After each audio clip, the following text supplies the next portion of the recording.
Happy New Year, my friends. I hope you've all had a wonderful holiday season. I'm just going to be honest and say I have not done a whole lot since Christmas Eve. I worked right up until Christmas Eve, finished up some work then, got some last orders out and prepped and stuff like that. And then I sat back and I basically unplugged. I haven't really put up any videos since then. I haven't hardly been in the shop other than a couple just to come out and grab something or something like that. No hobby work or nothing like that for pretty much, I would say, a week or more straight. Oh, and it's been nice, I gotta say. When you're kind of doing your own thing like I'm doing, there's kind of an obligation to work all the time. So I don't really unplug. Right through the weekends and everything, Saturdays, today's a Saturday here now, I'll be working all day today. Tomorrow's Sunday. Although I don't like it, I'll probably have to spend quite a few hours editing and doing some prep work tomorrow. So that's just kind of the name of the game, at least for now. Maybe it'll slow down eventually, but and things will get a little quieter and more regimented. We'll see, but I am excited for a brand new year. I went through all my resolutions that I planned last year, and I really did a good job last year. I hope you guys feel the same. I hope you guys feel a sense of success and peace over 2019, and that you're not starting this year feeling like a failure from last year. But I'm real excited. I did a little bit of vlogging for you guys yesterday, and I'll show you that there now. Good morning, my friends. Happy New Year. It is just a gorgeous day here. That sun is beaming. Warming up nice, which is nice for a change, but I am out to do a little bit of work this morning. If you guys remember, I had that Skidoo Scandic last winter, and I just bought it last winter, but I just traded yesterday for this. Now that Scandic, although a good machine, is a work machine, and I'm not hauling any wood or anything yet, so it would be a lot better for me to have something a little more geared towards a touring machine like this here. So this is a 2002. I didn't want to spend any more money, so we did an even trade. This machine is a lot better condition than the Scandic that I have, but the Scandic makes up for the equal value just because of what the Scandic is, which is a great work machine. But this thing, yeah, it's in mint shape, but it just needs a little bit of work. It needs a new belt, which we're going to go see if we can get right now. A little bit of cleanup. I'm going to take off all those little trail stickers. And we have the sway arm right here. It's coming off, so I'm thinking we need new bushings up here. New bushings up here in this trailing arm, but we'll get that figured out. Brand new beautiful track on this one as well. It's got a little more seat room. It's a little better riding position, a little more comfortable for taking the family off than the Scandic did. Everything works on it, just needs a little bit of cleanup, a little bit of TLC, and to fix those couple issues. So I hope you guys have been having a wonderful start to your new year so far. Let's see if we can get a belt here locally for this machine.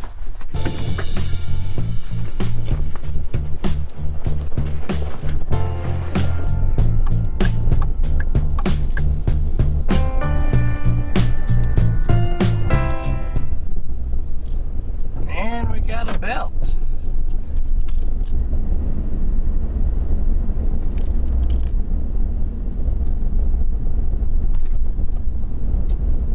Now, in case you're not in the know, snowmobile engines use a belt drive system. So you have a primary clutch up here on the engine, and you have your secondary clutch back here that attaches to a jack shaft inside that spins the track. This belt system, and this belt is pretty worn, this belt sits here and is free spinning. So when you fire up the engine, your primary clutch is actually turning over. This works on sort of a centrifugal action, and this clutch here, this groove, is sort of V-notch like this. The more your engine spins up, the more that clutch engages on your belt. Now when that happens, of course when you're at idle, it's slowing enough that your clutch is open. So this belt is just loosely sitting here, which is why we can spin it over the primary here now. But once you get up to a certain RPM, it pinches the belt enough to get you rolling, and the faster you go, the more it grabs your belt. After your belt gets so worn, your belt wears narrower and narrower, it removes the ability for the primary clutch to really be able to pinch. So we have a fresh new belt to go on here. So we will need to get this one off the machine.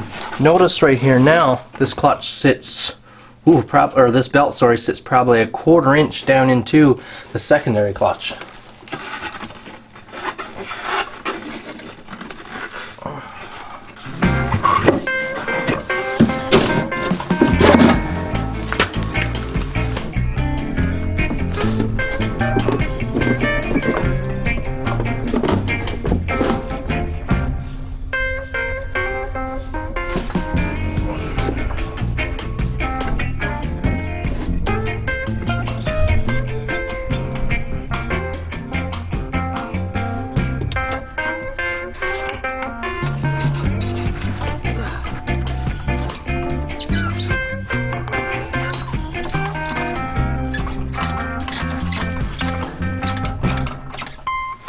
So you notice now here the belt sits nice and flush, actually even a little bit proud of the secondary clutch here. So you just install it by kind of you can roll it along kind of like a bicycle chain. You get it in over the front sprocket or the primary clutch here where there's lots of room. Then you get it started on the secondary, and if you prop the screw up so your track can roll, you can manage to roll it on. So that worked out nice and easily.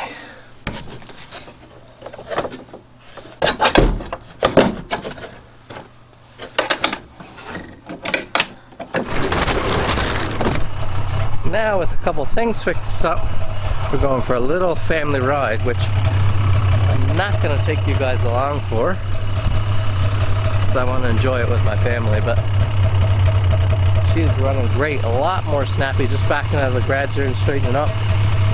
Don't need near the RPM for the belt to bite.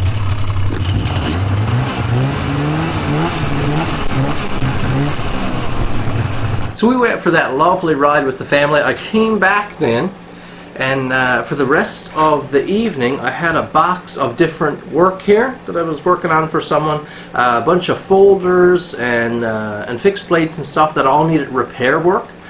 2 folders were real degraded, so I had to completely disassemble them, fix a lock bar in one of them, fix the blade pivot on another one, commercial like production run knives.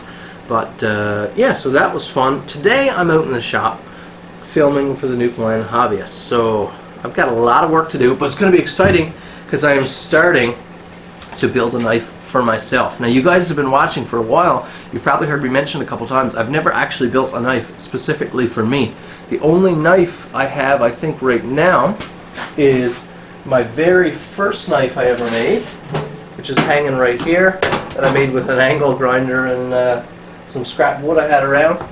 And I also have my bake apple, which if you've been following for a while, again, you know I love the bake apple. A lot of people love the bake apple, but it's a knife, the very first run, I believe I did 6 of them, with all identical with juniper handles, satin finish, saber grinds, and I have the one stamped number 1. So I held on to that one just because kind of the sentimentality of it, just to be a little bit special. But today I'm actually going to build myself a full-size bushcraft knife, full-size woods knife, which I'm really excited about. So maybe I'll show you guys some snippets here just to give you like teasers for the Newfoundland hobbyist episode that'll be upcoming, I guess later in the new week or the next upcoming weeks. But gonna clean up the bench here, and we're gonna get started. So here we go, clean bench top. Like I said, I'm not really gonna share much here with you today, other than what I'm building.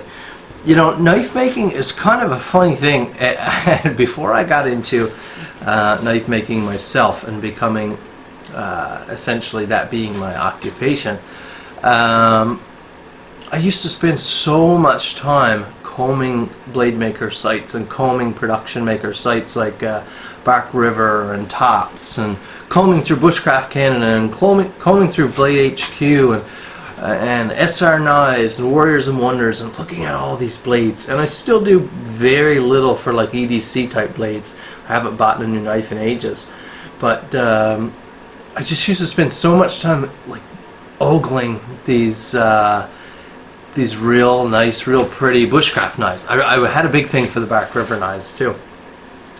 And once I started making my own knives and becoming proficient at it, all that stopped, and kind of in one sense is almost a little bit little bit sad that that kind of like mystery and fondness of the whole idea of hunting for that perfect bushcraft knife is gone for me now. I don't spend any time looking at these knives other than just looking at for ideas, because anything I see or want, essentially I can make for myself. So it kind of takes the wonder out of it and the search for the perfect knife. Once you get into the custom knife world like that, it's kind of over. So that's kind of sad. But I still haven't made myself that perfect knife, and that's what I'm going to do now. And that's this is exciting. It's been a long time coming. I've had a few knives that when I finished up, I said, "This is my knife. I'm keeping this one." And then someone offered to buy it, and I sold it immediately. That's happened multiple times, just because it's important to have the money for my family, and if I have the opportunity to sell it and get that cash, that immediate cash feedback, well, I'll do without the knife myself. But this time I'm keeping it. What I'm making is a puukko style knife with a reduced tang, peen tail, brass bolster. I think I'm going to do something with leather stack and maybe some cool layers in there. It's going to be nice. It's going to be real nice. You'll see, I think, in a 2-part series on the show, but of course that'll be here on YouTube.